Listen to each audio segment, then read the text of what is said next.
রাধে রাধে বন্ধুরা, বছরের সর্বপ্রথম মৌনী অমাবস্যাতে করুন এই ছোট্ট বিশেষ উপায়টি। মা কালীর আশীর্বাদে আপনার জীবন থেকে সমস্ত বাধা বিপত্তি, রোগ জ্বালা, আপদ বিপদ, আর্থিক সমস্যা, বাস্তু দোষ, এমনকি নজর দোষের মতো সমস্যার সমাধান দ্রুত আপনারা পেয়ে যাবেন। এবছর অর্থাৎ 2025 সালের এই মৌনী অমাবস্যার গুরুত্ব অনেক, কারণ 144 বছর পর অনেক বড় মহাযোগ সৃষ্টি হয়েছে। তাই এই মৌনী অমাবস্যার দিন আপনারা যদি এই বিশেষ ছোট্ট উপায়টি করতে পারেন, তাহলে আপনাদের জীবনের সমস্ত সমস্যার সমাধান মা কালীর আশীর্বাদে খুব সহজেই লাভ করতে পারবেন। আপনারা জীবনের সমস্ত বাধা বিপত্তি কাটিয়ে খুব সহজেই জীবনে সাফল্যের দিকে এগিয়ে যেতে পারবেন। চারিদিক থেকে আপনারা দেখবেন আপনাদের জীবনে অর্থ আগমনের পথ তৈরি হয়ে যাবে। শুধুমাত্র ভক্তি ও নিষ্ঠা সহকারে মা কালীর পুজো আরাধনা করুন এবং মনের বিশ্বাস নিয়ে সংশয় দূর করে ছোট্ট এই উপায় বিধিটি করুন। দেখবেন মা কালীর আশীর্বাদে শুধুমাত্র আপনি নয়, আপনার আগামী 7 প্রজন্ম পর্যন্ত তাদের জীবনে সুখ সমৃদ্ধি ও অর্থ সৌভাগ্যে ভরপুর থাকবে। আপনাদের এই বিশেষ কাজটি করার জন্য খুব বেশি অর্থেরও প্রয়োজন হবে না, আর খুব বেশি সময়ও নষ্ট হবে না। আর এই ছোট্ট উপায় বিধিটি করার জন্য আমাদের লাগবে মাত্র 3 টুকরো কর্পূর।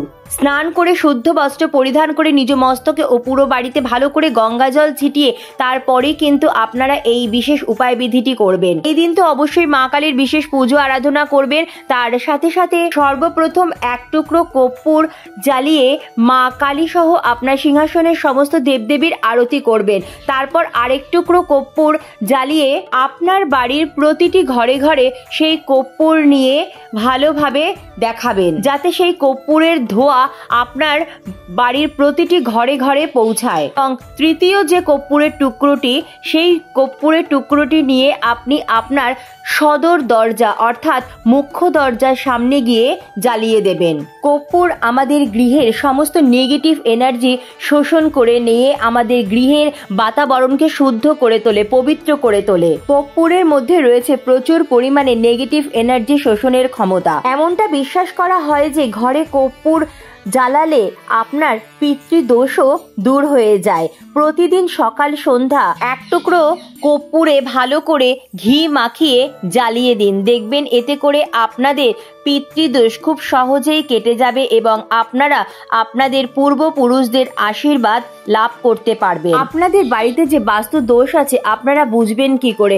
আপনাদের জীবনে দেখবেন নানা রকম বাধা বিপত্তি সবসময় লেগেই থাকবে। আপনাদের পরিবারে অর্থাৎ পরিবারের সদস্যদের মধ্যে সারা বছর রোগ ব্যাধি লেগেই থাকে। এছাড়াও পরিবারের সদস্যদের মধ্যে মনোমালিন্য, ঝগড়া বিবাদ, অশান্তি সবসময় চলতে থাকবে। আপনারা গৃহে যদি কোনো শুভ কাজ বা পুজো পাঠ করতে চান, দেখবেন তাতে নানা রকম বাধা সৃষ্টি হবে। এছাড়াও আপনারা কর্মজীবনে কোনোভাবে সাফল্য অর্জন করতে পারবেন না। সারা দিন রাত অক্লান্ত পরিশ্রম করার পরেও কিন্তু আপনারা সেভাবে অর্থের মুখ বা লাভের মুখ দেখতে পারবেন না। আর যদিও বা আপনারা অর্থ উপার্জন করছেন, কিন্তু আপনাদের গৃহে যদি বাস্তু দোষ থাকে, তবে কিন্তু সেই অর্থ আপনারা কিছুতেই সঞ্চয় করতে পারবেন না বা ধরে রাখতে পারবেন না। চিকিৎসার কারণেই হোক বা যে কোনো কারণেই হোক, এই অর্থের কিন্তু অপব্যয় হয়েই চলে যাবে। আয়ের থেকে আপনার ব্যয় হবে বেশি। বাস্তু দোষের সাথে সাথে যদি আপনার উপর কোনো ব্যক্তির বা আপনার পরিবারের কোনো সদস্যের উপর যদি কারো খারাপ নজর থাকে, তবেও কিন্তু বন্ধুরা আপনারা